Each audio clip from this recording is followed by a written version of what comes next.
breve va a ser ese repaso, porque sí es necesario que la tengamos pues clara, el tema de dónde nos ubicamos. Comenzamos hablando de la iglesia y vimos muchas cosas desde hace ya varios fines de semana acerca de qué es la iglesia. Bueno, antes de hablar de la iglesia vimos la importancia de qué es la verdad y seguir la verdad. No tiene ningún sentido hablar de apologética, ni siquiera de hablar de Dios, si yo no tengo un sentido de seguir lo cierto, la realidad, la verdad. Por eso nos enfocamos tanto en eso. Y saben, ojalá y sea así, no sé, nada más en la vida religiosa, en toda tu vida. O sea, en toda tu vida tienes que buscar la verdad. Los sentimentalismos no nos importan tanto como obedecer la verdad. Hay cosas que yo hoy siento que quisiera hacer, pero no me hacen bien. ¿Por qué? Porque no es la verdad. Entonces, con Cristo es lo mismo. Había muchos sentimientos con Él, pero a la hora de hacer la verdad, de que Cristo exhibía lo que había que hacer, pues ya no lo seguían, ¿no? Entonces no había tanto amor por la verdad. Vimos eso y también vimos que ya los apóstoles nos advertían que va a haber personas que van a atentar contra la verdad. Y vimos muchos versículos de muchos falsos profetas y mucha gente que iba a llegar y nos iba a contar fábulas y cosas, por los apóstoles decían, por no amar la verdad. Entonces, ya que ya pasamos ese tema, vimos el concepto de iglesia, que significa, ¿recuerdan? ¿Qué significa iglesia? O asamblea, reunión. Eclesia, ¿no? De la palabra eclesia. Entonces, ¿es una reunión? ¿Cualquier reunión? No. Entonces, bueno, al menos el concepto de iglesia que manejamos, ¿no?, acá en el cristianismo, es una congregación en nombre de, ¿qué significa? Con la autoridad de Cristo. Esa es la iglesia, bueno, hablando de la iglesia de Cristo. Podemos hablar de otras congregaciones, de otras religiones, también son conjuntos de personas que se reúnen con un propósito particular, generalmente espiritual, y que siguen a un líder. En nuestro caso, a Cristo seguimos. Y bueno, hoy lo que vamos a ver es que esa iglesia, también vimos algunos pasajes de cómo se fundó la iglesia y por qué es importante conocer eso. Vimos, ¿sí se acuerdan? Mateo 16, 18, ¿no? Vamos a procurar que aprendernos, ¿no?, los versículos de memoria. De esos que no se nos pueden olvidar jamás. Mateo 16, 18, tú eres Pedro, sobre esta piedra edificaré mi iglesia. Ese es uno. Uno que para mí es, yo creo, más importante o más claro, es Juan 21, 15. Cuando le dice a Pedro, apacienta a mis corderos. Porque ahí está como muy clarita, la batuta se la está dejando a Pedro. Y bueno, de ahí en adelante. Otro que también suelen usar. Hola, adelante. Lucas 22, 31. Donde ahí se ve una preferencia por Pedro sobre todos los apóstoles. Le dice, rogaré por ti. Qué fácil hubiera sido para Cristo decir, rogaré por todos y para que no caigan en tentación y en pecados. Pero a Cristo le pareció bien rogar nada más por uno. ¿Por qué? Pues así lo decidió. Entonces, hoy lo que vamos a ver es que esa iglesia, ¿qué es lo que sigue? Ajá, ya Cristo se fue al cielo. Adelante. Se fue al cielo Cristo y ahora nos abandonó, ¿o qué? Bueno, según los protestantes, Cristo no nos abandonó. ¿Por qué? Porque nos dejó un libro. ¿Seguros? ¿Cristo nos mandó a escribir? No. ¿Cristo escribió algo? Pues hasta donde estamos, ¿no? O sea, cuando Cristo se va al cielo, ¿automáticamente ya está la Biblia con nosotros? No, la verdad es que no. Tardaron 3 siglos para que eso ocurriera. Entonces lo que estamos platicando hace rato, yo le preguntaría a esa personita que platicó con ustedes, que es protestante, bueno, entonces, ¿cómo el cristianismo sobrevivió 300 años sin Biblia? Y seguía habiendo cristianismo y se seguía dando el evangelio. ¿Por qué ahorita creemos que el cristianismo depende de que exista la Biblia? Pero antes de la Biblia, ¿qué hubo? Cristianismo. y subsistía sin escritura. Yo sé que me van a decir algunos protestantes, no, Diego, pero sí circulaban las cartas de Pablo que se escribieron por la década del 50. Bueno, se empezaron a escribir y las tenían todas las iglesias. No todos conocían. Bueno, las cartas de Pablo sí eran populares, pero por ejemplo el Apocalipsis de Juan todavía no se escribía. Y hay muchas enseñanzas al día de hoy que de los protestantes que dependen del Apocalipsis, ¿no? El rapto, por ejemplo, bueno, de estas ¿cómo se llaman? De estas enseñanzas que les gusta a ellos predicar, ¿no? Para hacer proselitismo del fin del mundo. Entonces los cristianos no predicaban eso porque no sabían. Juan no distribuyó rápidamente su libro, es más, ni siquiera era aceptado por todas las comunidades cristianas. Entonces de ahí tú te das cuenta que la Biblia no estaba compilada, no estaba todavía hecha. Sin embargo existía el cristianismo, ¿por qué? Por transmisión oral. Pero vamos a retroceder en la historia un poco, les voy a pintar aquí una línea del tiempo. Así como la película de Volver al Futuro. Esa es una línea y representa el tiempo de la Tierra. Aquí vamos a hablar de la creación. Y aquí, bueno, no sé hasta dónde vamos a llegar, pero aquí voy a partir a la mitad más o menos. Vamos a suponer que aquí es donde llega Jesús. Y aquí está la creación. Esto va a ser bien importante, este esquema, porque los va a hacer entrar en contexto. Bueno, aquí les voy a hablar de Adán. Porque miren, Cristo es un nuevo Adán. Y lo dice San Pablo allá en Romanos 5. Pero dense cuenta cómo eso los apóstoles ya lo entendían y ya lo enseñaban. Eso por un lado. También lo escribe a los Corintios, eso, San Pablo. Fíjense, llega aquí en la creación y Dios, cuando inicia su creación, empieza con los objetos, las cosas, se topa con una realidad y dice algo. Dios, ¿no? Haré al hombre a mi imagen y semejanza. Y fíjense que es bien interesante porque lo hace con el hombre. ¿Por qué no dijo haré las plantas a mi imagen y a mi semejanza? ¿No? O sea, él decidió como que una parte de la creación aislarla, tenerla en más alta estima y más dignidad que otras cosas. Y eso no nada más es una creencia del cristianismo, también la mayoría de religiones piensan eso, que el hombre tiene una dignidad superior a toda la creación. Entonces nos hace a su imagen y a su semejanza. Y allá en, ¿qué es? El capítulo 2 del Génesis, pues se le ocurre una buena a Dios. Dice, no es bueno que el hombre esté solo. Dice, no es bueno que el hombre, pues está hablando por todos, nada más dijo, no es bueno que Adán esté solo. Le voy a hacer una ayuda. Y aquí empiezan los principios que enseña el católico del matrimonio. La mujer es una ayuda para el hombre y al revés también. Y es bien interesante esa simbología que usa el escritor sagrado de que se duerme Adán y le saca algo de la costilla. ¿Eso no les recuerda algo? Del Evangelio. ¿Qué? Ajá. Yo sí quiero que hagan ese ejercicio, como Juan Pablo, de que cada vez que mencionemos algo del Antiguo Testamento, imagínense a Cristo y al Evangelio. Porque si Jesús es un nuevo Adán, también le abrieron el costado. ¿Y qué salió del costado de Jesús? ¿Y han oído que también de ahí surge la iglesia? Entonces significa que si Adán es esposo de Eva, Jesús sería esposo de su iglesia. Y hay más simbolismos del agua y sangre. Y también estaba en su dormición Jesús, igual que Adán, ¿no? Nada más que era una dormición de muerte de Jesús. También fue lo mismo y surgió algo nuevo. Entonces, por eso la iglesia se le considera como una figura femenina, se dice la Santa Madre Iglesia, ¿no? Tiene una figura femenina. Bien, entonces, con Adán, cuando Adán ve a Eva, se enamora. Y dice, esta sí es hueso de mis huesos, sangre de mi sangre, y no sé qué, ¿no? Entonces, digo, sí, ya se lo saben, no vamos ahorita a perder tiempo en eso, pero en explicar o leerlo todo. Pero ahí eso es hueso de mis huesos y sangre de mi sangre. ¿Qué significa eso? Esa declaración, para ustedes, ¿a qué les suena? Que están en la misma condición. Ajá. Que son uno mismo. Ajá. Son uno mismo. Como dice la canción. Son uno mismo. Significa que son familia también, ¿no? Están emparentados. Eso es el objetivo del matrimonio. Ya no somos nada más esos amigos o esos novios. Ahora ya somos de una sola familia. Por eso dice ahí el Génesis, y también Jesús lo recapitula en Mateo 19, que el hombre, ¿no?, abandonará o dejará a su familia y se unirá a una mujer.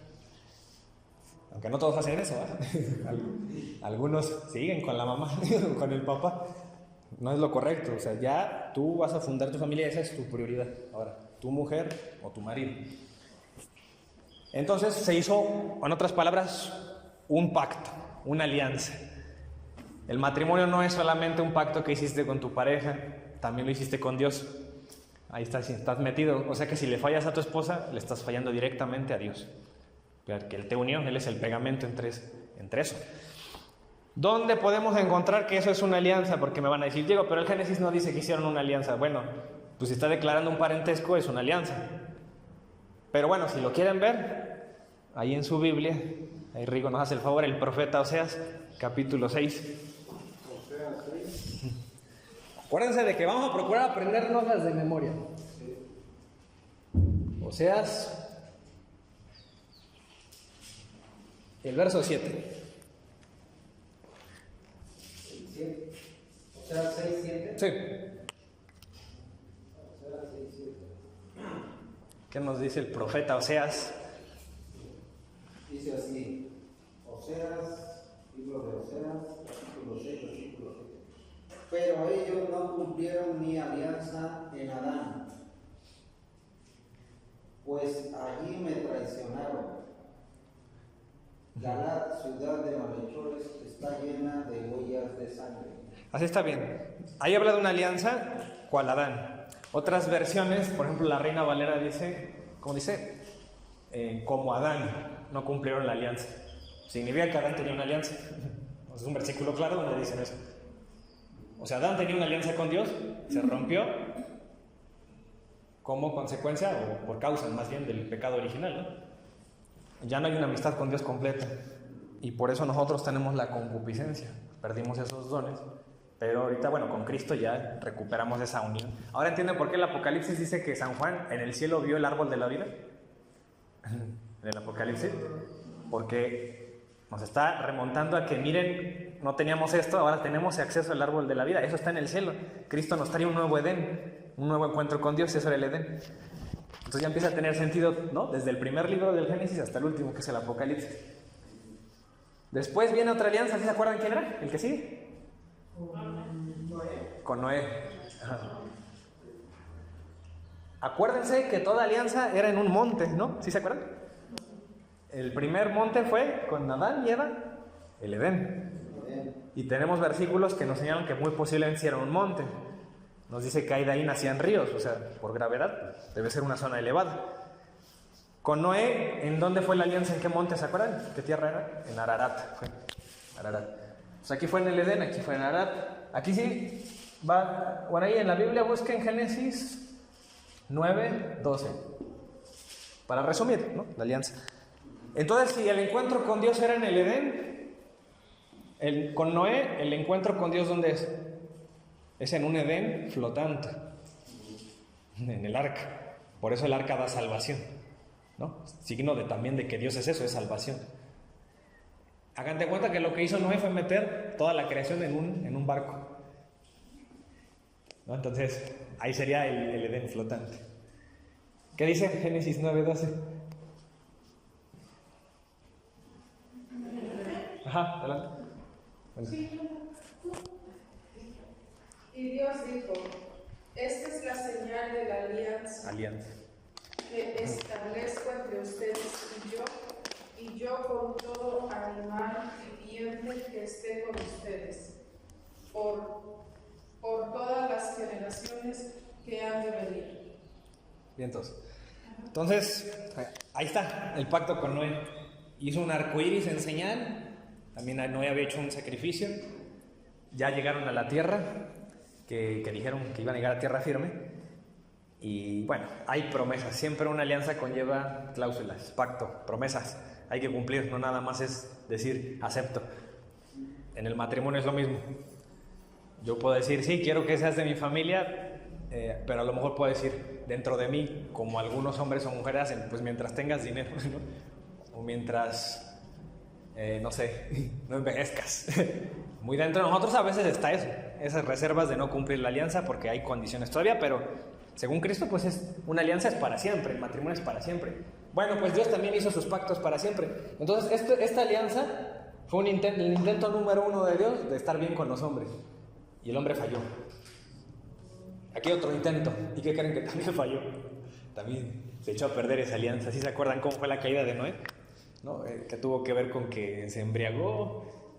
Algo muy parecido a lo que fue la caída de Adán. Hubo un fruto involucrado, en este caso su viña de Noé. Se emborrachó. Sus hijos lo vieron desnudo, sintió vergüenza. Algo muy parecido a lo de Adán, sintió vergüenza después de comer el fruto. Y noten esos patrones que se repiten en la historia, porque eso les va a ayudar a aprenderse la Biblia. Entonces hubo una caída y maldijo, ¿no?, a Canaán, a su hijo y a no sé quiénes. Y bueno, pasó el tiempo, después viene la historia de la Torre de Babel, estas cuestiones de los gigantes, de no sé qué, cosas, y sigue otro mediador, otra persona importante donde Dios hizo otro intento. A ver, vamos a ver, no funcionó esto, vamos a enderezar a la humanidad. ¿Y ahora quién fue el siguiente personaje? ¿Sí se acuerdan? Moisés, ¿no? Abraham. Algunos historiadores dicen que la historia de Abraham fue por ahí del 1850 antes de Cristo. Bueno, al menos eso es lo que encontré en un libro con Abraham. Aquí la alianza se va a dividir en 3 partes. Si quieres tú busca Génesis 15:18, tú Génesis 17:7 y tú Génesis 22:15 debe ser. Son esas 3 citas. Génesis 15:18, 17:7 y 22:15. A ver, la de 15:18, ¿la tienes? Miren, aquí Dios habla con Abraham y lo fue probando, así como es con nosotros Dios, de menos a más. Y van a darse cuenta, a ver, adelante, lo que dice. 15:18. Ajá. Dice, aquel día Yahvé firmó una alianza con Ahí está la alianza. Ajá. A tu descendencia daré su tierra desde el torrente de Egipto al sur hasta el gran río Éufrates al norte. ¿Sigo? Sí. El país de los cineos, los ceniceos y los adumeos. Ahora está ahí. Miren, aquí ya empiezan las promesas. Significa que Abraham hizo algo y ahora Dios se compromete. Eso que hizo Abraham fue partir animales a la mitad. Así era, ¿no? En el judaísmo había sacrificios. Entonces había promesas. Es, hagan de cuenta, como cuando el novio pues hizo un noviazgo, muchos méritos, y ahora ya se puede ganar el derecho a que ya esa mujer se vaya a su casa, ¿no?, a vivir con él, y las promesas que conllevan, tanto de una parte como de otra. Entonces hagan de cuenta que eso es lo que hizo Dios. Cortó animales por la mitad y fue una señal de pacto, y pasó en medio de los animales y dijo, es una manera de decir, si yo no cumplo la alianza, que me pase lo mismo que a los animales y se derrame sangre. Y ya de ahí ya les empieza a hacer eco a ustedes, porque Cristo entonces hizo un sacrificio y derramó sangre, porque siempre se ha hecho, siempre ha habido sacrificio en todas estas, y siempre ha habido sangre derramada. Yo sé que me van a decir, bueno, pero en el caso de Adán, ¿qué sangre hubo? ¿Quién hizo el sacrificio? Bueno, acuérdense que también nosotros decimos que todos estos fueron sacerdotes, profetas, y tuvieron también el título de reyes. Ahorita no vamos a indagar mucho en eso porque ya lo vimos, sino chíquense el tema de las alianzas que está en el canal, ya vimos en detalle cada una de ellas.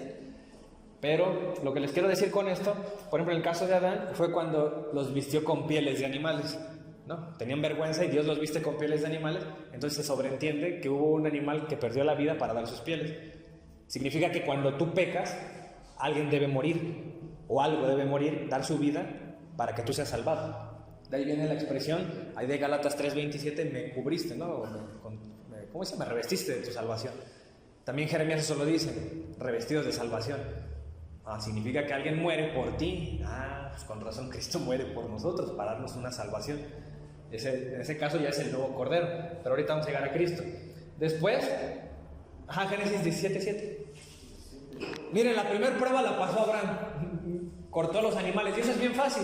Yo puedo agarrar cualquier animal y cortarlo. Pero vamos a ver si esa prueba la pasa. Adelante. Génesis 17:7. Pacto mi alianza contigo y con tu descendencia después de ti. Pacto mi alianza contigo y con tu descendencia después de ti. Esta es una alianza eterna. Yo seré tu Dios y después de ti, de tu descendencia.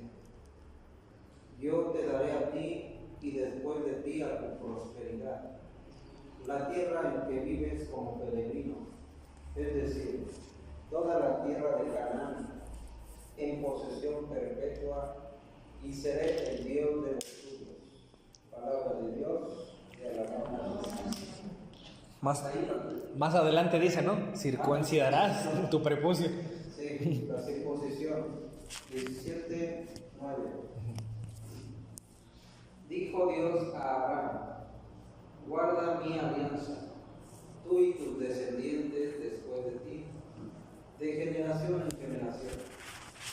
Esta es mi alianza contigo y con tu raza después de ti, que ustedes deberán guardar. Todo varón entre ustedes será circuncidado. Ustedes cortarán el prepucio y esta será la señal de la alianza entre yo y ustedes. Ahí está bien. Fíjense que aquí, gracias, hay una señal que Dios decide. A partir de aquí ya empieza la circuncisión, que es lo que estamos platicando. Fíjense, vean la lógica de esto. Corta animales, los corta. Ya empezó la primera parte de la alianza. Ahora córtate tú, para ver si es cierto. Que sí tienes fe. Y bueno, pues ni modo. En una parte en la cual para el hombre es importante, ¿no? El prepucio. Entonces, fíjense, y no nada más él, todos los varones, todos, obviamente tienen que ser hombres, ¿no? Toda su descendencia. A partir de ahí, como señal del pacto. Fíjense que siempre hay sangre derramada en cada pacto. Y ya después, ya el reto no nada más es córtate tú. Ahora corta a quien más tú amas. ¿No? ¿A quién? A su hijo, a Isaac. Ahí, Génesis 22:15. Y bueno, ya conocen esa historia, pero quiero nada más leer el versículo donde dice que ella hace el pacto con él. Volvió a llamar el ángel de Dios a Abraham desde el cielo y le dijo, juro por mí mismo, palabra de Yahvé, que ya que has hecho esto y no me has negado a tu hijo, el único que tienes, te colmaré de bendiciones y multiplicaré tanto tus descendientes. Bien. Vean, cada vez que leemos un versículo de alianza, empiezan las promesas para hacer la alianza, igual que en el matrimonio hay promesas ahí en el altar. Entonces, y por eso hay simbolismos, por eso las moneditas, ¿no? Las 13 moneditas, los anillos, toda esta cuestión que a los católicos nos encanta de la carga simbólica. Entonces, fíjense, ya están ahí, ya está la alianza con Abraham, pasó las pruebas. Era la más difícil, ¿no? Porque le dijo, entrégame a tu hijo. Y ustedes, a ver, vamos a hacer ese ejercicio. Si ustedes les dicen, por ejemplo, bueno, eso ya lo vimos, pero no sé si se acuerdan. Si supongamos que Rigo, su único hijo que tuviera, es, ¿cómo se llama? Rillito. El Ricky. Entonces, te dice a ti Dios, tú eres Abraham. Te dice, mira, de ti va a salir un montón, van a salir reyes, una descendencia inmensa. Y pues él se ilusiona, va a decir así, de mi hijo, Ricky. Y te dice Dios, ahora, sacrifícalo. ¿Y qué es lo primero que viene a tu mente? Una, porque es tu hijo. Y la otra, y la promesa, no, que de ahí va a salir mi descendencia. Entonces, ¿cómo lo voy a sacrificar y de ahí viene una descendencia? Si va a estar muerto. ¿Ustedes qué piensan que pensó Abraham? ¿No les figura algo? ¿De quién iba a venir una nueva línea, un nuevo linaje de hombres a pesar de su muerte? De Jesús, ¿no? Acuérdense, traté de ver de Jesús. Significa, y eso lo explica Pablo en la carta, bueno, el autor de los Hebreos, que si Abraham tuvo que tener un acto de fe, de creer que a pesar de que su hijo muriera, iba a tener descendencia de él, o sea que en su mente pasó seguramente la resurrección. Aunque lo sacrifique Dios, lo va a traer a la vida. Y ahora sí, ya entienden el paralelismo de Isaac con Jesús. El Padre entrega a su Hijo, ¿no? Juan 3:14, tanto amó Dios al mundo que entregó a su único hijo. Y el Génesis me dice que era su único hijo en el sentido, bueno, tenía a Ismael, pero era con otra mujer, no era con ella, ¿verdad? Tenía que ser con Sara, el Isaac tenía que salir de ahí. Ah, entonces significa que Jesús es un nuevo Isaac, un nuevo Adán, un nuevo Noé, un nuevo Isaac. Y de la misma manera que fueron al monte, ¿cuál? ¿Se acuerdan? Aquí, ¿en dónde fue la alianza? ¿En qué monte? Monte Moría, la tierra de Moría. Y así como describe Isaac, cargó sus leños para su propio sacrificio, Jesús caminó con su cruz, ¿no?, hacia su propio sacrificio. Entonces ya estábamos viendo a Jesús en el Antiguo Testamento. Y ahí venía el spoiler, ¿no?, de lo que iba a pasar. Después, ¿qué viene? Después de Abraham, ahora sí, el que dijeron hace rato. Fue Moisés. Y la mayoría de gente, cuando hablamos de Antiguo Testamento, todos se acuerdan de Moisés. Y muchas cosas que hizo, hay muchas hasta películas, mucha divulgación. Algunos historiadores dicen que esto fue por el 1200 antes de Cristo. Es el único monte que creo me sé. El más popular, ¿cuál fue el monte? ¿Monte? ¿Cuál es el monte? El Horeb o Sinaí, es el mismo. Sí, por eso. Ajá. Fíjate que es un dato bueno, curioso. Ajá, entonces, a ver, el repaso. Miren, vamos a hacer la historia corta porque es muy larga, ¿no? Está muy documentada la historia de Moisés. Apenas aquí ya nos salimos del Génesis, ¿eh? Aquí estamos todavía en el Génesis. Ahora vamos al Éxodo. Resulta que Abraham tiene descendientes y vamos a ver eso el miércoles en el Zoom. Que sus descendientes, ¿quiénes fueron? Isaac, Jacob, y de Jacob 12 hijos, varones, que ya serían los que conformarían las tribus. Pero fíjense que ahí hubo una parte de la historia en la que pues vivían muy bien en las tierras, pero empezó una hambruna. Entonces, un poco antes de la hambruna, a los hermanos, Jacob amaba mucho a José. Entonces los hermanos le tenían envidia y que lo venden, que lo entregan a los egipcios. Y se fue para allá de esclavo y le mintieron a Jacob. ¿Sabes qué? Se murió José. Y se deshicieron de él por envidia, sus hermanos. Y eso ya les debe resonar en la mente, ¿eh? A quien también entregaron. También su propia gente. Y bueno, el caso es que resulta que José, en lugar de que le fuera mal, allá de esclavo le fue muy bien, en Egipto. De hecho, hasta ocupó un cargo tan importante que nada más el único que era superior a él era el faraón. Entonces comienza la hambruna, se van a Egipto sus hermanos, y allá pues José les da de comer, los atiende bien, hacer la historia corta. Y nada más que el detalle es que si se quedan en Egipto, cuando muere José y ya no hay gente importante que representa a los hebreos, ahora se quedan en esclavitud. Ahí comienza la historia de Moisés, en esa esclavitud. ¿Vale? Para que se acuerden, cuando el miércoles yo les hablo de esa historia de José, se acuerdan que es un preámbulo para la esclavitud donde Moisés va a liberar a su pueblo. Con Moisés, pues ya se saben toda la historia.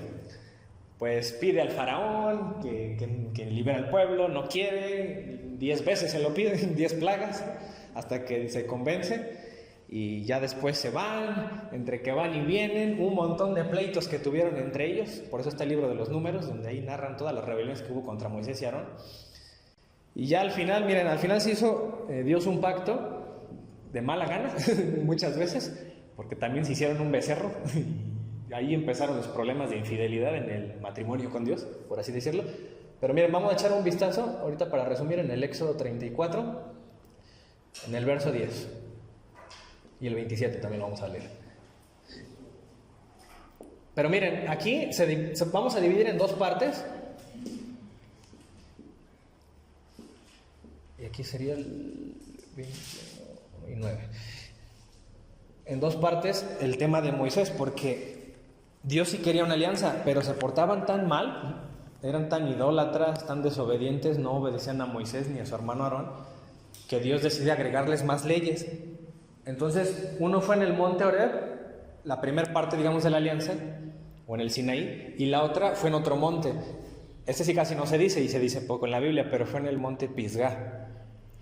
La segunda ley, o Deuteronomio, ahí viene la segunda ley, más reglas para ustedes porque no obedecen. Entonces ahí es donde también les da el libro de los Levíticos y empiezan a... Es lo que hace un padre, ¿no? Yo se los decía la vez pasada. Un padre cuando intenta castigarte o te dice las cosas, en lugar de... y si no entiendes, te pone más reglas, más pesadas, más difíciles de seguir. Lo mismo que tú haces con tu marido, cuando te peleas con él, hay un problema y a partir de ese problema ya no es lo mismo el matrimonio. Bueno, vienen más reglas de tu parte, bueno, está bien. Vamos a regresar, pero ahora me dejas ver tu teléfono. ¿No? Una regla nueva, tus mensajes. Una regla nueva, y si quieres, si no, no regresamos. O ahora, está bien, regresamos, pero ahora dejas la música. Son reglas. O llegas hasta tal hora a la casa. Y Dios hizo lo mismo. Está bien, vamos a recuperar la alianza, pero les dejo la segunda ley, más reglas, para que se alineen. A ver quién tiene el Éxodo 34, verso 10. Éxodo 34, 10. ¿El puro 10? Sí, solo el 10.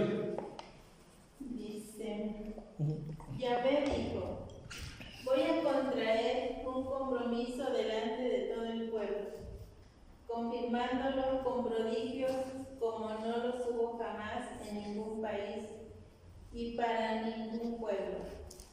Y todo este pueblo que te rodea verá lo que fue de Yahvé, porque son cosas asombrosas las que voy a hacer contigo.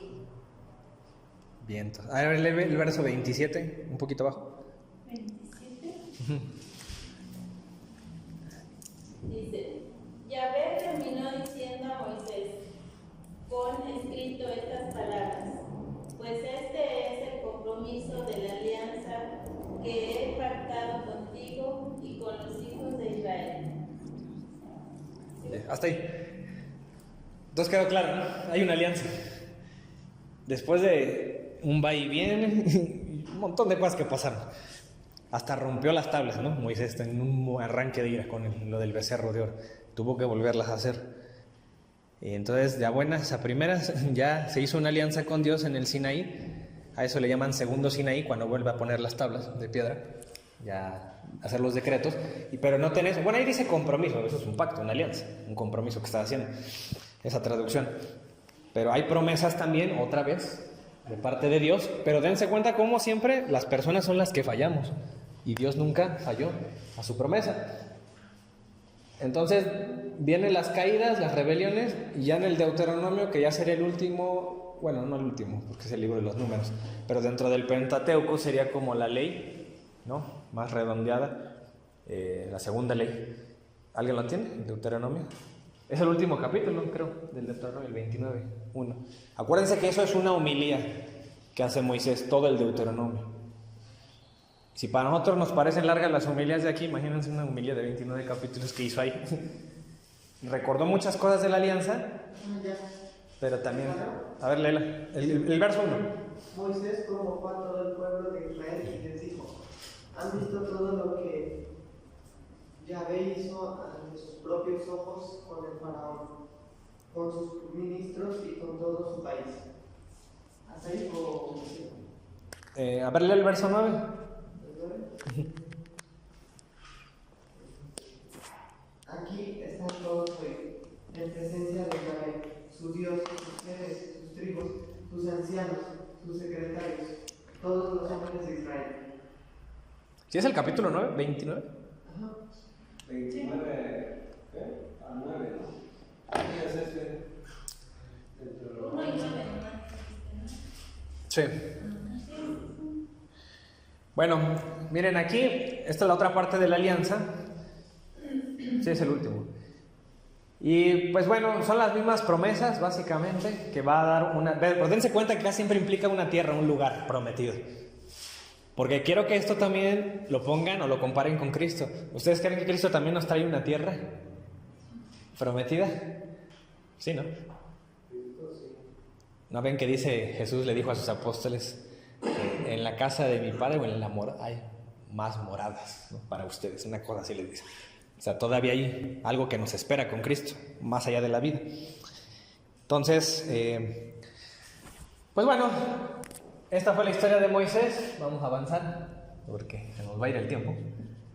Después llega otro personaje bien interesante.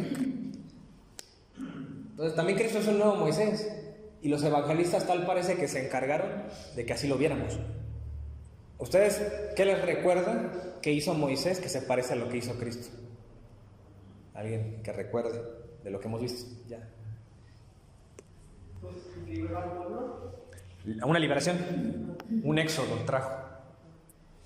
Sí, por eso yo siempre les citaba el pasaje este de Lucas 9, creo es, donde está la transfiguración de Jesús, que se le apareció a Moisés y Elías, y les dice, y hablaban de su partida. En el texto original, el griego dice, hablaban de su éxodo de Jesús. Entonces trae una liberación también Jesús, pero es una liberación del pecado, a diferencia de Moisés. ¿Qué más? Son mediadores también, ¿no? Ambos son mediadores de una alianza. Son mediadores. Traen una ley. Moisés fue mediador, bueno, de la ley, ¿no? La ley. Y Sí. Jesucristo viene a darnos también una nueva ley. Sí, también. Moisés trae unos mandamientos, tablas de piedra, y Jesús es Él, ¿no? Él es el pacto, y Él trae sus mandamientos.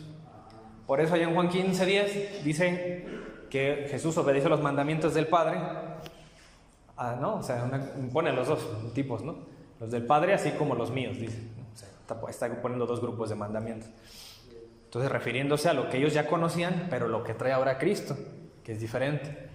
Por eso no es exactamente lo mismo y no tienen el mismo peso los versículos que obedecemos del Antiguo Testamento a los del Nuevo. Son en base o en el filtro de ¿qué? Lo que nos dijo Cristo. Eso ya lo hablamos la vez pasada en la idolatría. Y con David, ¿quién fue David? Un rey. ¿Alguien recuerda un poquito de su historia? A ver, Ricky, te salva la historia del rey David. A ver, así. Explícanos, por favor. Los hermanos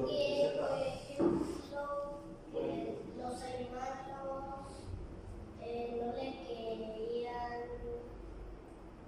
bueno, estaban enojados que él fue a Noé, estaban envidiosos. Luego le hacían burla que no iba a poder encontrar gigante, pero No sé, sí.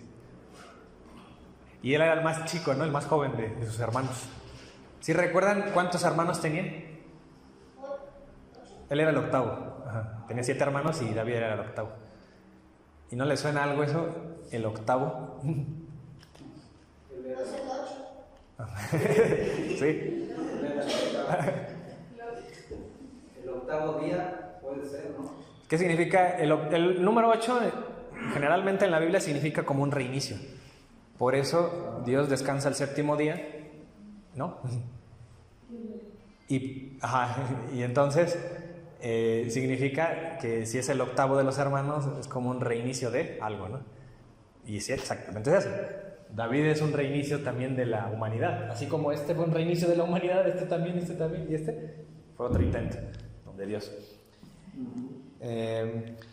Y bueno, David era el más joven. Dice ahí la escritura que era de muy buen parecer, muy atractivo, lindo porte, y que pues se hizo famoso porque derrotó a un filisteo, que es Goliat, ¿no? Y que era muy diestro en la onda, y así lo mató. Bueno, luego le cortó la cabeza, ¿no?, con su propia espada. Entonces, David ahí se gana, ¿no?, mucha popularidad, y ya había antes de David un rey. ¿Quién lo nombró, se acuerdan? Samuel nombra a Saúl, ¿no? Entonces, Saúl fue el primer rey, porque acuérdense que después de que acaba Moisés, el sucesor es Josué. Por eso, pues con razón, después del libro de los números sigue Josué. Y después de Josué siguen los jueces, ¿no? Pues porque eran gobernados ahora por jueces. Hubo muchos, el más popular, Sansón, yo creo, ¿no?, de todos. Conocen la historia de Sansón. Después de los jueces, el último juez es Samuel. y a él le piden que por favor establezca un rey. Y él tenía inconvenientes y decía que no era conveniente, y Dios le dice, déjalos, que escojan un rey. Entonces se le habían perdido unas burras a Saúl, no sé, un ganado, y se encuentra con Samuel. Y así es como se topan y dicen, no, pues es este. Y decían que era muy alto, muy fuerte. Y por eso era escéptico cuando vio a David muy bajito y muy así. Dijo, este es pastor, ¿no? Y Dios le dice, ¿no?, que él conoce el corazón de la gente y él escudriña eso y él úngelo. Pero bueno, esa es una historia que después contaremos o platicaremos, pero es Saúl, su sucesor fue David. Y con David se formó una alianza ahí en el segundo libro de Samuel, capítulo 7. No la vamos a leer ahorita porque es muy larga, pero sí, busca por ejemplo en el Salmo 89. Salmo 89. En el verso 3.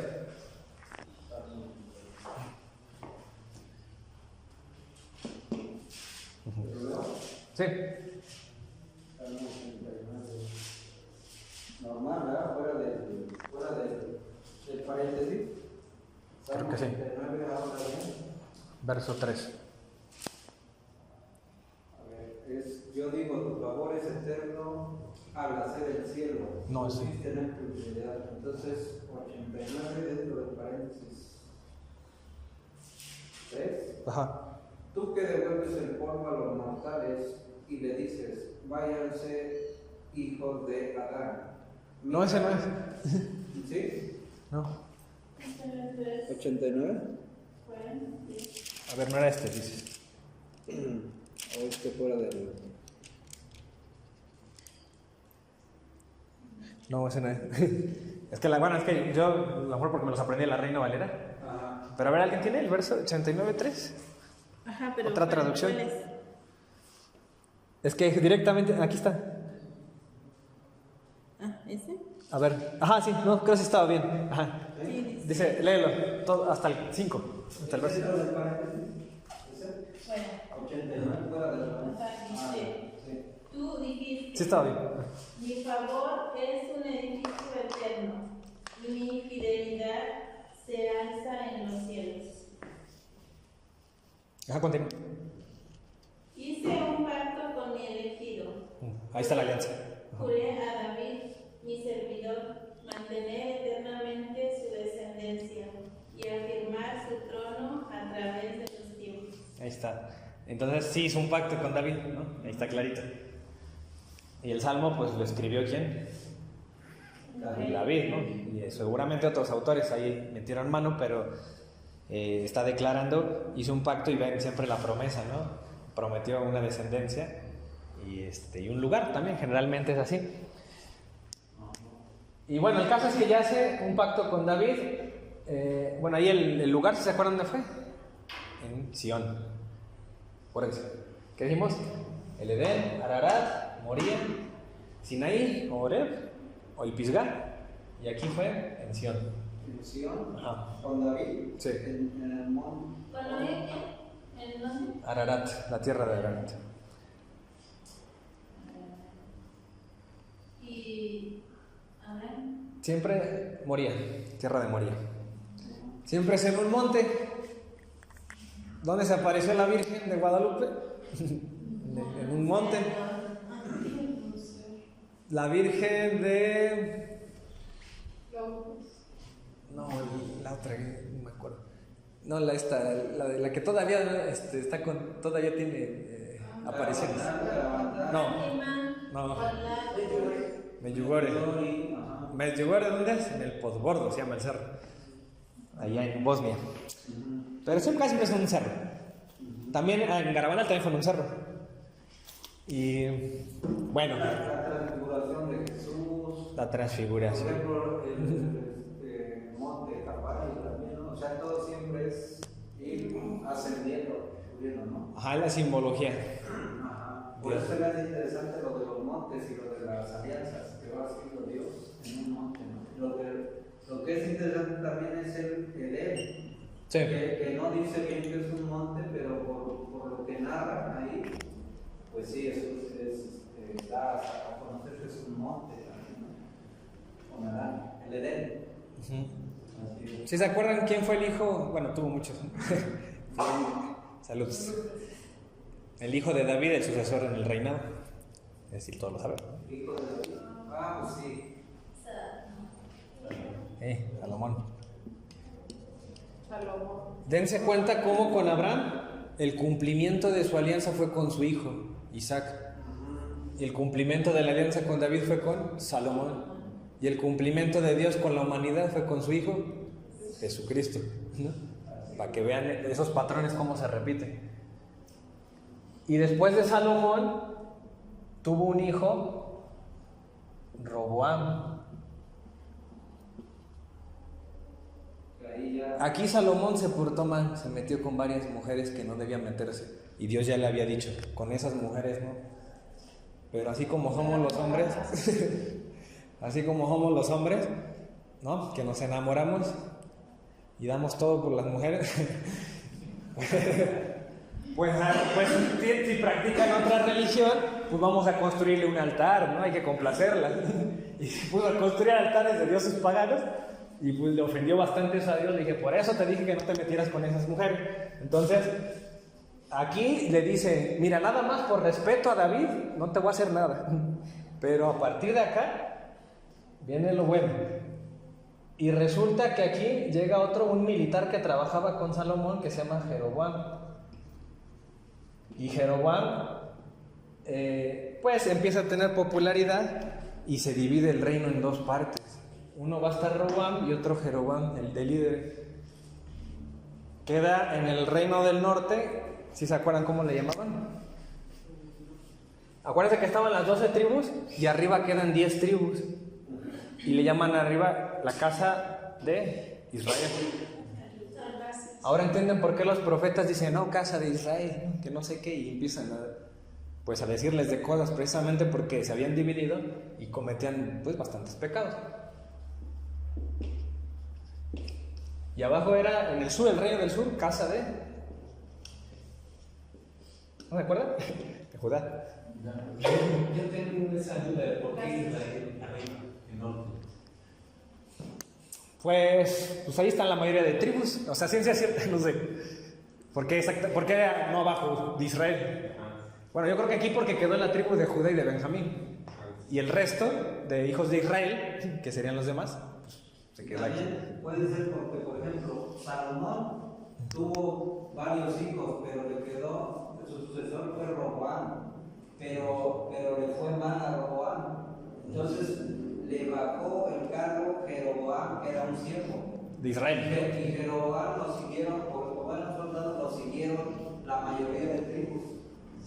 Entonces por eso casa de Israel suena que es porque se fueron la mayoría de las tribus para allá con el siervo Jeroboam. Y Roboam se quedó nada más con Judá y Benjamín. Dos tribus. Ajá, dos tribus. Entonces, si realmente la casa de Israel, pues suena como que están toda la mayoría de tribus ahí, ¿no? Ajá, y podemos pensar que hacen más cuerpos, son más fuertes, pero fue a los que le fue peor. Ajá. Porque aquí la capital es Samaria. Ah, ya les empieza a sonar el evangelio, ¿no? Los samaritanos, el buen samaritano. Ya ven la insistencia de Jesús con los samaritanos. Y aquí, ¿qué capital quedó? La que tomó David, Jerusalén. Antiguamente Jerusalén se llamaba Salem. Ahora entienden por qué el Salmo 110 dice sacerdote para siempre, según el orden de Melquisedec. Melquisedec era rey de Salem. Significa que si le tumbó David el puesto a Melquisedec, es que David es ahora el nuevo sacerdote. Y por eso ese salmo que lo escribe él es una declaración que aplica en David, que es un sacerdote según el orden de Melquisedec. Pero también hay un sucesor que va a aplicar ese salmo en alguien que viene después, Jesús. Entonces Jerusalén era Salem. Mira, te voy a leer para que veamos. Génesis 14:18. Entonces Melquisedec, rey de Salem, ahí está Salem, trajo pan y vino, pues era sacerdote del Dios Altísimo. Melquisedec le dijo a Abraham diciendo: Abraham, bendito seas del Dios Altísimo, creador del cielo y de la tierra. Y bendito sea el Dios Altísimo, porque entregó a sus enemigos en tus manos. Y Abraham le dio la 10ª de todo lo que llevaba. Y entonces, pues sí, Jesucristo es sacerdote en el orden de Melquisedec, que trajo pan y vino, rey de Salem. Yo sí quiero que se den cuenta de eso, que el Antiguo Testamento se la pasó hablando de Cristo y ni lo notamos, no nos dimos cuenta. Todo giró en torno a Cristo. Este miércoles que vemos lo de María se van a sorprender más porque hay más paralelismos que no hemos hablado nunca. Pero ahora con María aplican justo entre Jesús y María.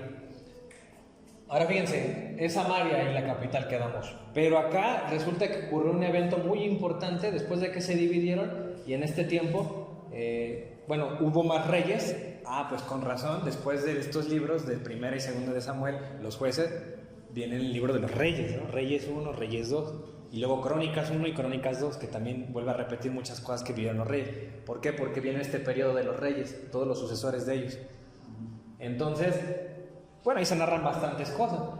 Pero aquí el evento importante fue que en el año 722 a.C., hay una invasión, llega el imperio de los asirios, invaden las 10 tribus, los saquean y se disuelven las 10 tribus, se pierden, se mezclan todas y ya no se sabe quién es quién, ni qué quedó. Los asirios ahí el líder era Sargón II, ahí si lo checan en la historia. Intentaron invadir aquí a Judá y no pudieron. Pero no se salvaron porque en el año 587 los invaden. ¿Quién? ¿Se acuerdan? Los babilonios. ¿A cargo de quién? Nabucodonosor. Segundo. Y aquí, miren, aquí la capital era Jerusalén, ¿no? Ahí estaba el templo, ahí era el centro del judío, del pueblo. Y ahí hacían su culto y todo lo que hacían tenía que ser válido, solo ahí tenía que hacerse. Y les saquean el templo, se roban cosas, y ahí está la primera destrucción del templo. Luego la siguiente destrucción va a ser con los romanos, ya en el año 70, y ya fue la definitiva, ya nunca más se levantó el templo. Adelante. ¿Ahí por qué dices que después le llamaron Jerusalén? No, la capital es Jerusalén, del reino de Judá. ¿La capital? Se llamó antes Jerusalén. Ajá. Pero después, ¿por qué Jerusalén? Eso sí, no lo sé. Porque también, yo me acuerdo que había intentado, buscar la raíz de eso, de la palabra. Pero, pues no sé, tal vez no investigué bien. Pero lo voy a investigar. Es buen dato, ¿no? Sí, pero es buena pregunta.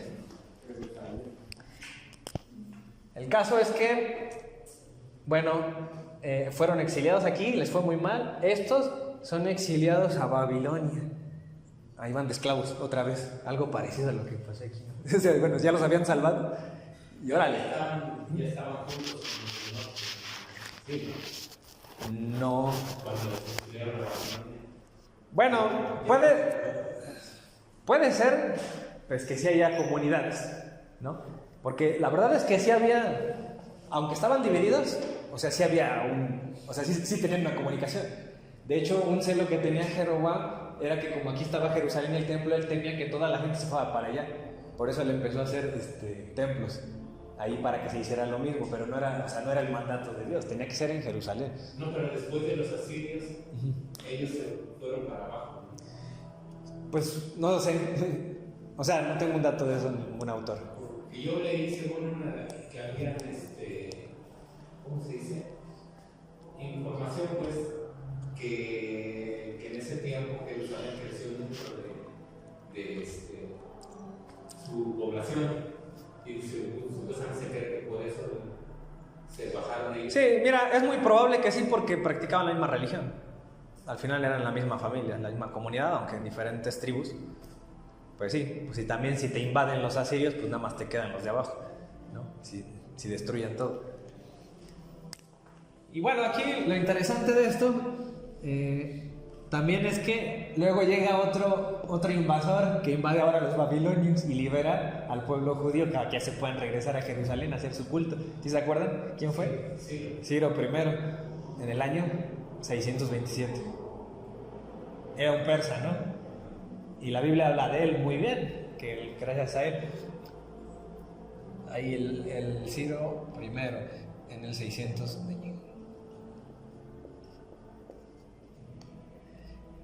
Y miren, aquí en este tiempo, mientras aquí anduvieron cautivos, ya es el periodo de los profetas. pues con razón la Biblia tiene ese orden, ¿no? Después de los reyes, las crónicas, siguen los profetas. Que hay profetas mayores que le llaman los que escribieron más, como Daniel, Isaías, Jeremías, y hay otros menores que son los que escribieron menos, por eso les llaman los menores, pero no son menos importantes, ¿eh? Son igual de importantes. Y casi siempre los profetas se dedicaron a reprender a estos por dividirse, y hablaron de la invasión, se dedicaron también a decir que iba a venir un nuevo Salvador y que se iba a restaurar el reino de David. Ahora entienden por qué el Evangelio habla tanto del hijo de David y referencian tanto a David cuando hablan de Jesús, porque ellos esperaban eso, que llegara quien iba a restaurar el reino de David.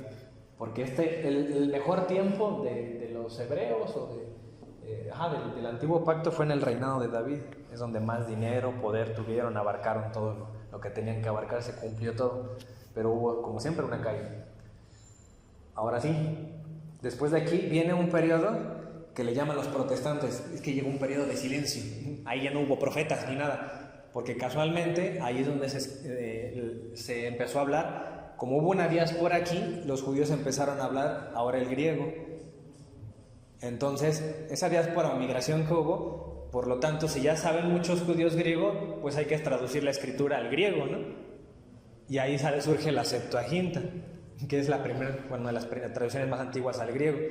Y la Septuaginta es el canon que para nosotros es el Antiguo Testamento, que tiene 46 libros, pero en el canon del protestante tiene 39, porque le quitan 7 libros que se escribieron en este periodo. Y como hay por ahí un argumento, ¿no?, que dicen, no, es que como eran escritos en griego, había desconfianza porque ellos hablan el hebreo y el arameo. Entonces hay desconfianza. Si es griego, debe ser pagano. Y existía ese mito, pero después encontraron fragmentos ahí en Qumran del libro de Judith y de otros deuterocanónicos que sí estaban escritos en antiguo, ¿no? En hebreo. Entonces dices, oye, entonces sí hubo un tiempo en el cual sí se les consideró parte de la escritura sagrada. Entonces, aquí esa es una diferencia que vamos a tener histórica, que sí vale la pena mencionarla cuando veamos el tema del canon, de cómo se hizo y quién lo hizo. Ahora sí viene ya ¿por qué los protestantes dicen que pues, estaban en griego y no valen, ¿no? Pero ¿por qué si están nada más traducidos al griego y si es palabra de Dios? Pues sí, yo también diría lo mismo. ¿Por qué si la traducimos al español, esa traducción sí vale, la que tú lees, y alguien que lo tradujo, ¿no?, en la antigüedad al griego, no vale? Pues bueno, va a haber desconfianza. Porque... Es como a los gnósticos, que ellos supuestamente dicen cosas que le cambian bien. Sí, pero es que acuérdate que esos libros también eran relativamente novedosos para ellos, para este tiempo. Entonces va a haber judíos que digan, no, esos no son palabras de Dios. Y por eso hay comunidades judías que no los aceptan, pero hay algunas que sí. El protestante dice, no, es que nosotros somos como los judíos que le quitaron, como el judío es el que recibió la palabra de Dios según Romanos 3:1, entonces significa que nosotros debemos seguir el canon judío, ¿no? O sea, y se olvidan que los apóstoles también son judíos, pero fueron convertidos a Cristo. O sea, no quieren seguir a los apóstoles que también fueron judíos, prefieren a los judíos que crucificaron a Cristo. Esos son mi autoridad, y los que lo rechazaron. A eso sí lo sigo, pero los apóstoles no, o sea, la iglesia de Cristo no. Entonces, esa es la incoherencia que yo veo. Ahora bien, sí tienes razón en eso. Ellos se van a encerrar o a amparar en eso, en que el judaísmo es así, pero también hay judíos que sí aceptan los deuterocanónicos. Ahí en Etiopía están los que les llaman los falashas. Ellos sí tienen el canon de 46 libros igual que nosotros. Entonces, ¿por qué ellos sí y otros judíos no? O sea, como que traen una idea que el judaísmo es el mismo en siempre, en todos lados. No, también ellos tienen sus diferencias. Entonces, si vamos a judíos, pues yo me apoyo de esos a conveniencia, ¿no?, para legitimar mi canon, así como ellos apoyan de algunos a conveniencia. Pero bueno, eso es otro tema. Miren, entonces aquí se escribieron esos libros, no es un periodo de silencio. Aquí ya pues fue la historia de, pues bueno, la de los macabeos, por ejemplo, la batalla de los macabeos en el año 200 antes de Jesús. Todavía quería, ¿no?, Antíoco Epifanes IV quería como que abolir, oprimir, destruir el judaísmo, y no lo logró. Ahí Judas el Macabeo, no Judas el discípulo, armó una revuelta y pues salió victorioso, sobrevivió el judaísmo, la libertad de expresión. Entonces, bueno, es el judaísmo de los israelitas, ¿no? Sí, del decano. cuando regresaron. Y miren, ya después, pues ya resulta que ya se estaban cumpliendo los tiempos, dice Jesús, no así lo dijo. Y ya resulta que allá en Belén había una jovencita llamada María, que estaba casada con un tal José, y pues ya había avisos de que ya era el tiempo. Y ahí lo dice el Evangelio, que hasta incluso Herodes dijo, ¿dónde van a hacer? No, pues, que en Belén. No, pues vayan, vamos a darle una buena recibida, ¿no? Preséntenmelo. Y ya los reyes, los magos ya sabían que no era para algo bueno, entonces pues se escondieron, nada más toparon a Jesús. Y pues se enojó tanto este hombre que hizo exactamente lo mismo que lo que le pasó a Moisés. Por eso les digo, Jesús es un nuevo Moisés. Un primer dato, quieren matarlo. Entonces, de la misma manera que aquí querían matar a todos los varones hebreos y no lograron matar a Moisés, sobrevivió, también aquí a Jesús lo recibieron queriéndolo matar desde un principio. Entonces es otro paralelismo. El primer milagro que hace Moisés, convertir el agua en sangre. El primer milagro que hace Jesús, según el Evangelio de Juan capítulo 2, convertir el agua en vino, ¿no? Moisés abre el mar, tiene dominio sobre las aguas. Jesús, ¿qué hace? Camina sobre el agua y calma la tempestad. Moisés nos trae una nueva ley, Jesús nos trae también. Moisés trae la antigua ley, Jesús nos trae una nueva ley. Y empieza la alianza con Jesús. Ahí puedes buscarnos, por favor, en el Éxodo 24:8. Y tú, Rigo, el Lucas 22:20. Y tú, Hebreos 13:20.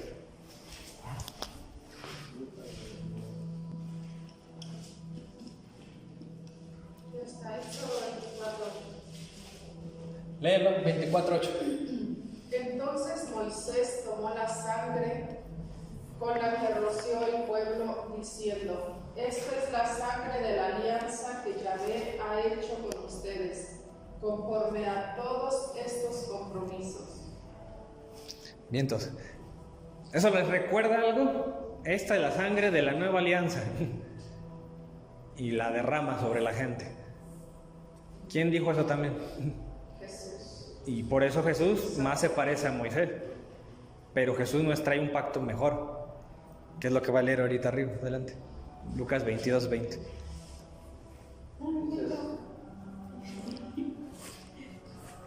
Hebreos 13. Léelo, arriba. Lucas 22:20. No, Hebreos. Hizo lo mismo con la copa después de cenar, diciendo: esta copa es la alianza nueva, sellada con mi sangre, que es derramada por ustedes. Estamos acá. Entonces Moisés toma sangre de unos sacrificios que había hecho allá en Éxodo y ¿no tienes? Oye, no, tú a ver. Sí, debe haber derramamiento de sangre. Es después de las cartas de Pablo. Sellar un pacto, ¿verdad? Debe estar. Es un punto. Entonces fíjense, qué parecido tiene de que uno toma sangre, la derrama sobre la gente, y que Jesús también dice, levantó la copa y dijo, esta es mi sangre. Y también dice que es una nueva alianza. Bueno, ahí le voy a agregar nueva, ¿no? Entonces fíjense cómo eso chocó en la mente de los apóstoles que conocían, ¿no?, su cultura, su religión. Dijeron, esto se parece a lo que hizo Moisés. Entonces Jesús es el nuevo Moisés. Y también justamente en el Pentateuco, ahí en el libro del Deuteronomio, dice, un profeta saldrá de ti, le dice a Moisés, uno nuevo. Pues ese tiene el cumplimiento en Jesús. Entonces, aquí ya está el otro versículo de los que hemos visto, hablan de una alianza. Yo les decía la vez pasada que les di el tema de la cuarta copa, o en búsqueda de la cuarta copa, ¿por qué Jesús no dijo que esta es la nueva alianza cuando estaba crucificado? ¿Por qué lo hace en la última cena? Porque Él desea vincular, y es una misma liturgia la que se vive desde la última cena hasta la crucifixión.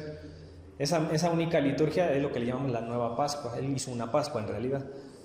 Y la cuarta copa la vivió o la tomó en la cruz, que era lo que hacía el judío en la Pascua. ¿Deja 20? Ajá. ¿Nada más el 20? Sí, solo el 20. Dice que el Dios de la paz, que resucitó muertos a Jesús nuestro Señor, pastor supremo de las ovejas, por haber derramado la sangre de la alianza eterna. Adelante. Ajá. Entonces ahí habla también de la sangre de la alianza. Y vean como siempre en todos los pactos hubo sangre o hubo un sacrificio. Entonces Jesús por eso tenía que vivir eso, ofrecer algo a Dios. Pero en el caso, a diferencia de los demás, Jesús, a diferencia de Isaac, por ejemplo, a él no lo sacrificaron a Isaac, al final no. El ángel se le apareció y le dijo, no es necesario, ya no. Pero Jesús sí consuma el sacrificio, o sea, por eso es más perfecto que Isaac, y es más perfecto que Salomón, y más perfecto que cualquiera de los otros. Entonces aquí viene la alianza definitiva. No puede haber un sucesor de Jesús en ese sentido de que venga otro mediador, otra persona que viene y dice, ¿saben qué? Se me apareció Jesús, yo soy su sucesor y me dijo que vuelva a fundar otra iglesia. Eso no existe. Jesús ya nos trajo su iglesia y debe permanecer. Entonces, por esto, con este repaso creo que es fácil entender eso, ¿no? Nadie puede pretender ser su sucesor. Bueno, a partir de Jesús se le ocurre una buena a Jesús y ya empieza lo que habíamos platicado la vez pasada. Él funda una iglesia. Esta iglesia que va a fundar le da promesas que no va a ser destruida, todo lo que ya hemos hablado, aunque va a ser atacada. Por ahí del año 70, otra vez la destrucción del templo, ¿no? Lo que habían construido otra vez, que aquí se los habían destruido los babilonios, ya lo reconstruyen y ahora los romanos lo destruyen y ya no se vuelve a levantar. Entonces ese le llaman el segundo templo. También en el año 70 muere en martirio Pablo, lo decapitan, lo que ya platicamos, y Pedro es crucificado. Eso lo narra un escrito apócrifo que son los Hechos de Pablo y Tecla, se llama. Dice ahí que ocurrió eso, y la tradición lo dice. Ahora voy a hablar de otra cosa. Ya llegamos al periodo de que quería llegar la iglesia, y la iglesia va a ser figura de lo que era el pueblo en la antigüedad. Ahora Jesús trae un pueblo propio, así le llama ahí, San Pablo le dice a Tito, hizo un pueblo propio. Voy a borrarlo, ¿eh? Ahí vamos a borrar.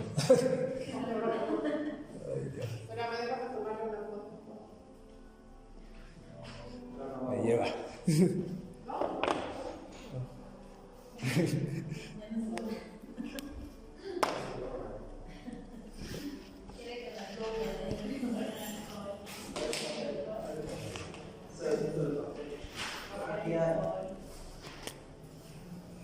A ver si con ¿todo lo quieres borrar? Sí, si puede, sí, lo que se pueda. Mire, voy a continuar. Ya estamos aquí con nuestro mediador estrella, Jesucristo. Jesucristo tuvo, ¿cuántos apóstoles? 12 apóstoles. Ahorita yo les voy a hablar de Pedro, de Pablo. Lo voy a poner al revés por temas de espacio. Necesito espacio.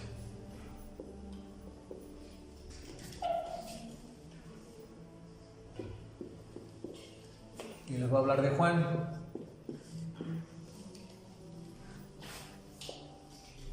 Porque hay mucho registro de esto.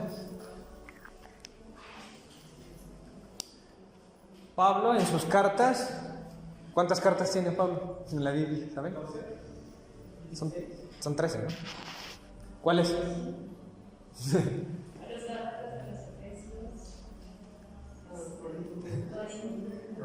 ¿En orden? Romanos, Corintios, Gálatas, Efesios, Filipenses. Esa es la última porque es la más corta. Ya les dije. Tesalonicenses son 2, igual que Corintios son 2. Y de acuerdo a lo que dice la primera carta de Corintios, debió haber existido otra, que está perdida. ¿Quién sabe dónde quedó? Debería haber al menos 3 cartas a Corintios, pero tenemos 2. Entonces la primera carta a Corintios en realidad es como la segunda. Por eso dice ahí Pablo que ya les había escrito a los Corintios en la primera carta. Y las cartas pastorales que le llaman, que ella escribe personalmente a cada quien. ¿Cuáles son? ¿Te acuerdas, Marce? No, al que personalmente escribía a pastores, a Tito, a Filemón y a Timoteo, 2, ¿no? Hay 2 de Timoteo. ¿Y Pedro, qué escritos tenemos de Pedro? Pues ahí. 3 cartas, ¿no? 3 cartas. ¿O 2? Primera y segunda de Pedro. Ah, 2. Y yo agregaría otra, el Evangelio de Marcos, porque Marcos era como su chalán, ¿no? Bueno, ahí su discípulo, su escritor. Entonces se sobreentiende que lo que le contó a Marcos es también enseñanza de Pedro. Marcos evangelista. El evangelista. Y Marce ha estado por allá. ¿Tú sí fuiste a Venecia? No, Sí está en Venecia sus restos de Marcos, ¿no? no sé. Pero están en Italia. Sí me acuerdo. Entonces, bueno, sí, se toman. Y fíjense que también es una coincidencia, porque, o sea, la narración de la última cena de Marcos se le considera la tradición palestinense y por eso no se parece a la narración de la última cena de Lucas. O sea, entre Lucas y 1 Corintios 11:23 narran la última cena. Y se parecen un montón, son casi calcas. ¿Por qué? Porque Lucas seguía a Pablo. Entonces, si yo aquí agregara un discípulo que tiene Pablo, sería Lucas el evangelista. Y otro discípulo que tenía aquí, entonces quedamos que era Marcos, evangelista. Pero Pablo, según el libro de Hechos, capítulo 17, ahí, búscale, por favor.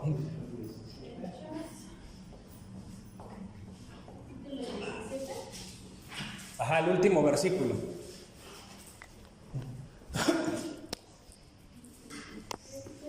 Ok, es el 34. Sí.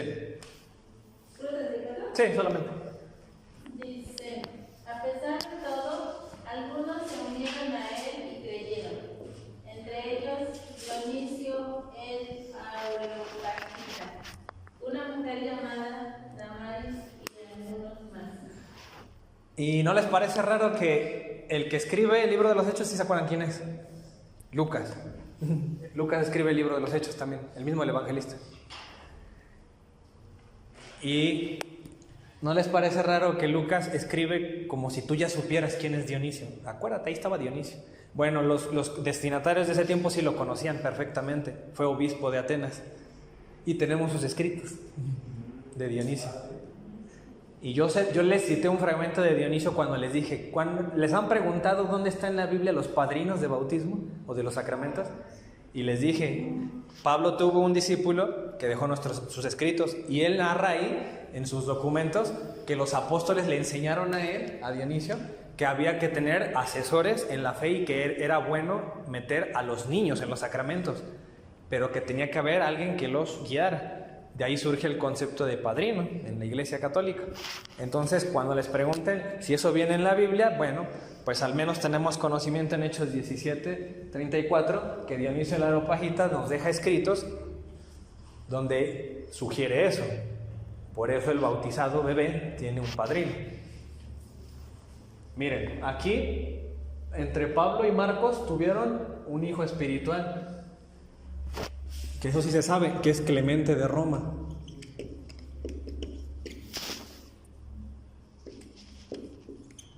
Si se acuerdan, hablamos la vez pasada de él. Hasta lo buscamos en la Biblia, su nombre aparecía. ¿Quién fue? Un obispo, pero no cualquiera. Cualquier obispo. Fue papa también. Quedamos que el primer papa fue Pedro, luego Lino, Cleto y luego Clemente. Pedro, Lino, Cleto y Clemente fue. Y Clemente de Roma escribió una carta a los Corintios también, y esa también la tenemos. Y qué curioso que exhorta a los Corintios y les dice, ¿no?, cómo deben comportarse y los trata de cuadrar. Y luego el protestante dice que no existe el primado de Pedro. Entonces, ¿cómo no existe si él está exhortando y tiene autoridad de hacerlo y está vivo Juan todavía? O sea, ya se murió Pedro. Pero si está vivo Juan y está vivo Clemente, ¿por qué los corintios están alineando a las reglas de Clemente? Ah, porque existe el primado de Pedro, porque él tiene la cátedra y la autoridad, y Juan no la tiene aunque sea uno de los 12, no importa. ¿Por qué? Porque la autoridad recae en Pedro o en su sucesor. Y esa es una evidencia muy antigua que tenemos de que sí existía eso, de la autoridad de la cátedra de Pedro, ¿no le llaman? Ahora bien, hay uno que conoció, que tenemos documentación, que se vinculó con los tres. Te paso la cita de Clemente, si les interesa. Es Filipenses 4:3. Ahí aparece Clemente, que lo está mencionando, que es hijo espiritual de Pablo y Pedro, dice, ¿verdad? Sí. Filipenses 4:3 dice: a ti, Sísigo, verdadero compañero, te pido que las ayudes. No olvides que ellas lucharon conmigo por el Evangelio, lo mismo que Clemente y los demás colaboradores míos cuyos nombres están escritos en el libro de la vida. Ahí está el Clemente. Y ese fue el Papa. Ajá. Vimos las Y este es el famosísimo Ignacio de Antioquía. Y él escribió al menos 7 cartas que tenemos conocimiento. Yo aquí las tengo. Las 7 cartas de San Ignacio. Ya las imprimí, ya me las leí todas. Ya las subrayé. Todos los... Pues, partes importantes de la apologética. Y algún día se las voy a enseñar todas, cada una. Para que se den cuenta cómo las doctrinas de la Iglesia Católica existen desde que vivía este hombre y muy probablemente desde antes, porque él así fue instruido. Y él habla de la Eucaristía como la carne y la sangre de Jesucristo, y un protestante jamás diría eso, o sea, lo creería de esa manera. Significa que eso ya viene desde los apóstoles. A ver si nos pueden mandar con el PDF, ¿no? Sí. A todos, ¿no? Y él menciona a la Iglesia como católica cuando escribe a los esmirniotas o a los de Esmirna. Y él escribe a otro compañero que él tenía, que también fue discípulo de Juan, Policarpo de Esmirna. Sobre todo Ignacio subraya muchísimo que hay que seguir la autoridad del obispo.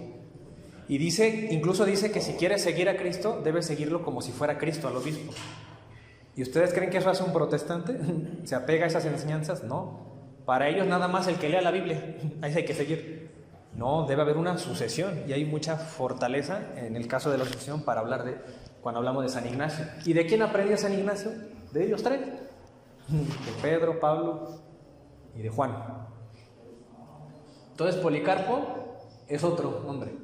Hay una carta que es de San Ignacio a Policarpo, ahí también está. Y hay otro hombre que nada más tenemos fragmentos de él, no tenemos escritos completos, que es Papías, de Hierápolis. Todos ellos fueron obispos. La ciudad de Hierápolis. Y él dice, por ejemplo, dice algo interesante en uno de sus escritos, dice que a él, no me acuerdo, lo voy a parafrasear, pero él dice que él cree en lo escrito por la tradición, por lo que le enseñan, o que hay que acudir a eso que es más importante para conocer la revelación. Eso es interesante porque un protestante no diría eso, diría, no, hay que leer la Biblia, y ahí mismo muéstramelo en la Biblia. O sea, era un principio que él tenía, que él aprendió, de que también es importante quién te instruye, no nada más lo que dice el texto, sino de quién te lo dice.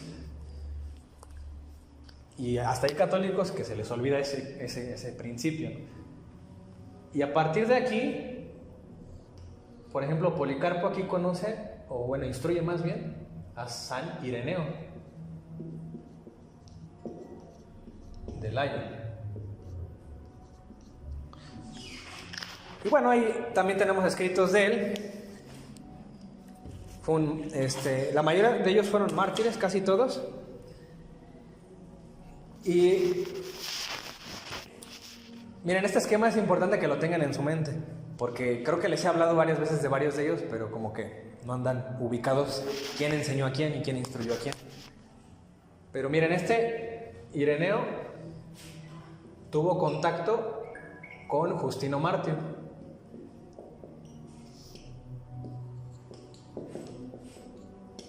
Pero también tuvo contacto con Hipólito de Roma. Yo de este hombre les hablé en la confirmación, cuando les dije que había los fundamentos de cómo confirmamos, o el sacramento.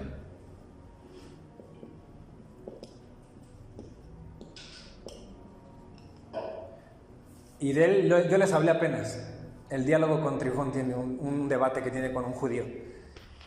Y les dije que aquí él explica, así como el cordero es asado, ¿no?, y se come en la Pascua, dice eso era figura de lo que vino Cristo. Le está explicándole a un judío. Él es cristiano, le explica a un judío. Y Cristo también fue pues como crucificado, como el cordero, y dice, esa es figura de que es Cristo. Y luego vienen los testigos de Jehová y me dicen que las cruces no existen, que fue nada más en un palo. Entonces, ¿qué hacemos con el testimonio de este hombre que dice que fue en una cruz, que murió Cristo y que era de la misma manera que se ponían unas varillas el cordero para ser asado? Bueno, significa pues evidentemente que al testigo de Jehová, como no le conviene tener historia, entonces te va a decir cualquier cosa, pero aquí sí hay un primer cristiano que me da testimonio de que sí fue en una cruz.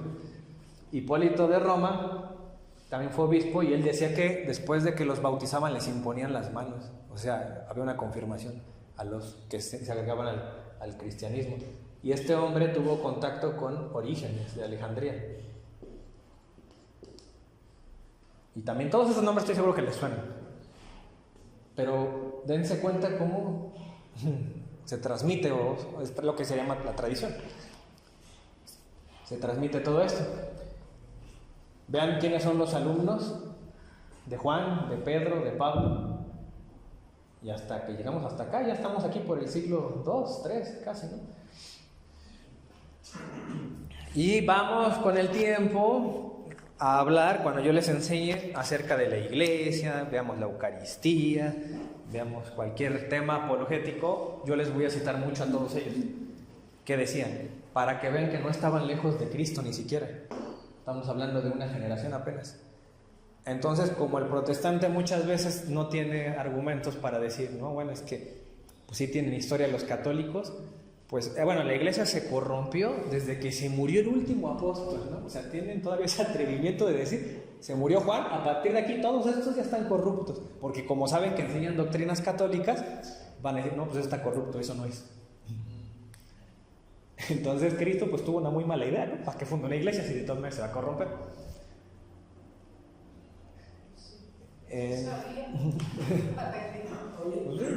¿Y has buscado así las cartas de cada uno de ellos? Sí. ¿Tú las tienes? Si las googlea uno las encuentra. Sí. ¿Sí? Pero si quieren se las paso. Sí, mejor. De todos modos pasarlas, pero también porque sepamos que sí existen, sí podemos tener acceso, nada más que luego no las buscamos. Yo cuando les hablé del bautismo, por ejemplo, de bebé, ¿se acuerdan? ¿No? Que hablamos mucho de ellos. El martirio de Policarpo lo vimos apenas con las reliquias de lo que le hicieron a sus huesos. Y ya había católicos o cristianos que guardaban los restos de Policarpo con mucho amor y decían que eran más valiosos que piedras preciosas. Y cada año se reunían para conmemorar su martirio, lo que hacemos nosotros con todos los santos. Y el protestante, no, eso está mal, eso no es bíblico. Bueno, se respetan, ¿no?, las creencias. Y de ese de Policarpo, aunque no es lo mismo, ¿no? Pero hay películas, fíjate que yo me encontré, hay películas en internet. Entonces luego también eso nos lleva ahí a entender el contexto, ¿no? ¿De Policarpo? Sí, de Policarpo, de Ignacio de Antioquía, pues no he encontrado películas, pero los escritos. Miren, aquí Ignacio de Antioquía escribió a los romanos, escribió a los efesios, también tiene una carta a los efesios, los esmirneos, ahí es donde le menciona como católica la iglesia, pero aquí se me hace que este es protestante porque le pusieron universal, la iglesia universal, como para que no esté el nombre católico. Bueno, puse la traducción, a los filadelfos, escribió otras ciudades que no escribió, bueno, Pablo a lo mejor sí escribió, pero no tenemos sus cartas, a los magnesios. Ese es Ignacio de Antioquía. Ajá, a los... Escribió más o menos en el año 107, ¿no? Ajá. Pero cuando escribía, debe ser como en el año 90. No, sí escribió casi todas al mismo tiempo porque iba rumbo a su martirio. Ah, ya. Y aquí lo narra, que lo van a matar y que... Entonces en ese arma, Y está la carta a Policarpo, a su compañero, le escribe también unas cosas. Así como Pablo le escribía a su compañero Timoteo, ¿no?, a Tito, a Filemón, ellos hacían lo mismo. Y ahora ustedes se preguntarán por qué esto no forma parte de la Biblia. Porque aparte sí coincide con la doctrina que enseña la Biblia. Y la doctrina católica, evidentemente. Pues porque la iglesia tiene autoridad y hace lo que quiere. Y los protestantes hasta incluso se alinean a esa autoridad. Por eso ellos creen en la Biblia. No la leemos, no la aplicamos. Imagínate con más libros. No, pues claro. Es que de hecho también los mismos apóstoles dicen que si escribieran todo, Ah, sí. pues no, Eso dice Juan. o sea, no puede. ¿No? Dice que si existieran libros de todo lo que enseñó Jesús, que enseñó tantas cosas que ni todos los libros alcanzarían del mundo para plasmar todo. Ellos ya aceptan que no todo va a estar en la escritura. Desde ahí tendríamos que cuestionarnos por qué. Ahora entonces, ¿por qué en este tiempo todos quieren ver todo en la Escritura? No es correcto ese pensar. Pero... Por eso en la Iglesia Católica tenemos justo palabra y tradición, la tradición de los apóstoles. Que eso no les importa a los protestantes. Ahí va la cita, esa cita sí está muy buena también. Juan 21, 25. Esa es la cita la que menciona. Sí. Dice Juan 21, 25. Jesús hizo también otras muchas cosas. Si se escribieran una por una, creo que no habría lugar en el mundo para tantos libros. Es decir, está hablando de Jesús solamente, pero ahora, si se pusiera todo eso de Ignacio y luego de Perenganito y de Menganito, pues ya. Mire, y ahí busca otra. En la segunda carta de Juan, en el versículo 12, creo que es el último. Solo, la carta de Juan solo tiene un capítulo, está muy chiquita. Sería el verso 12. El verso 12. Primera carta de Juan. ¿Primero o segunda? Perdón, segunda. Segunda, ¿no? Segunda de Juan. El verso 12. 12 dice así: tendría muchas cosas más que escribirles, pero prefiero no hacerlo por escrito, Ahí está. con papel y tinta. Espero ir a verlos y hablarles personalmente, para que nuestro gozo sea completo. Ahí está. Puedo escribirles, pero prefiero decírselos de viva voz. Y a ver, en la tercera de Juan, Es la tradición. ahora ve el verso 13. Dice casi lo mismo. ¿Verso qué? 13. 13. Tendría muchas cosas más que decirte, pero no quiero hacerlo por escrito con tinta y pluma. Espero verte pronto y hablaremos cara a cara. O sea que también importa lo que es oral. Él prefiere hacerlo así. Dense cuenta cómo un apóstol está revelándoles. Sí lo escribimos, pero prefiero y es mejor decírtelo de frente. Ah, bueno, significa que la iglesia sigue esa misma costumbre. Sí, enseñamos lo escrito, pero también enseñamos lo oral, porque así eran los apóstoles. Entonces eso de que no, es que eran solo escritura y solo transmitían lo escrito y no se salían de lo escrito, no, eso no es cierto. La misma Biblia te manda eso, a la tradición oral. No hay en celulares. Pues claro. Nada más quería hacer como un comentario cuando dice que ahí es universal, porque la Iglesia Católica es universal. O sea, bueno, sí, sé el concepto que hace referencia universal a la Iglesia Católica, o sea que es en el mundo entero. Entonces, no sé si... Sí, es que la mayoría de católicos argumentamos que ese concepto de catolicidad o de, bueno, la identidad, con el nombre que ya se le identifica, la iglesia es católica, viene desde San Ignacio, por eso nosotros somos católicos, porque desde ahí ya se decía eso. Claro, el significado de la otra acepción es el significado universal. Ahí, normalmente, algunas cartas dicen la iglesia católica, pero aquí lo tradujeron como la iglesia universal. Entonces, que dice, ya menciona como católico.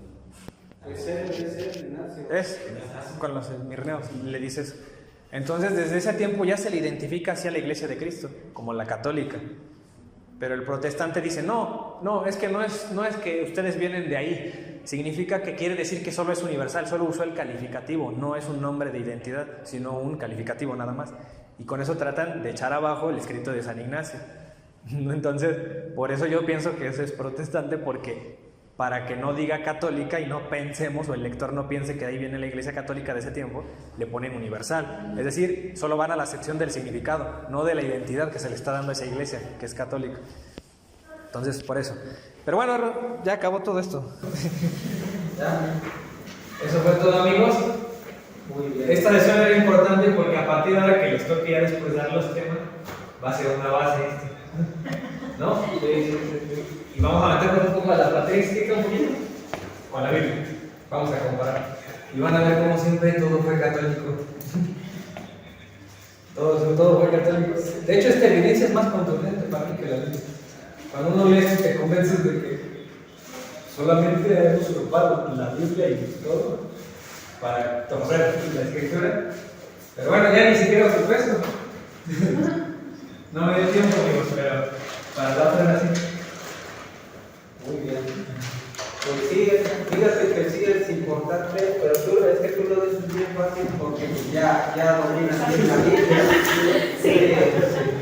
Ya dominas bien la Biblia, pero ya le saltaste a la patrística. Sin embargo, pues sí sigue siendo que reconocemos bien Biblia y quien pueda ya sáltese a lo de la patrística, eso sí. Cosa que, por ejemplo, fíjense, yo no he podido saltarme a la patrística. O sea, todo esto de Clemente, Ignacio, todos los escritos, pero yo creo que ya es un aviso de que sí, ya es momento para que a ver si nos puede pasar esos escritos de los ¿Cómo se dice? ajá, de los padres de la iglesia. Y miren, no me dio tiempo de leerles algo que escribió Justino Martín en una de sus apologías. Ajá. Después se los leo, aquí lo tengo.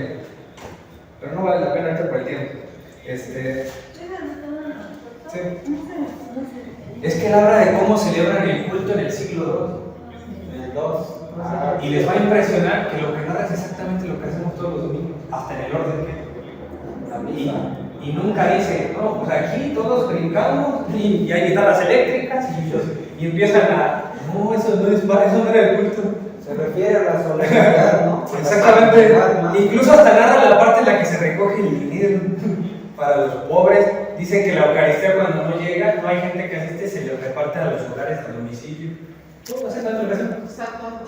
Y lo escribió ella Justino Martín en su apología. ¿Qué libro es ese? A ver, ponlo aquí a la cámara para que se vea el libro. Bueno, este es un libro de historia de la iglesia. Sí. Y es una recopilación de muchos documentos de la antigüedad, de los primeros cristianos. Ajá. Este está en línea, ¿no? Se los paso si quieren. Ajá. Y pero bueno, Muy bien. ¿Qué hora es? 11:36. Pero estamos hablando. No, sí. Pues apenas estamos. Muy bien.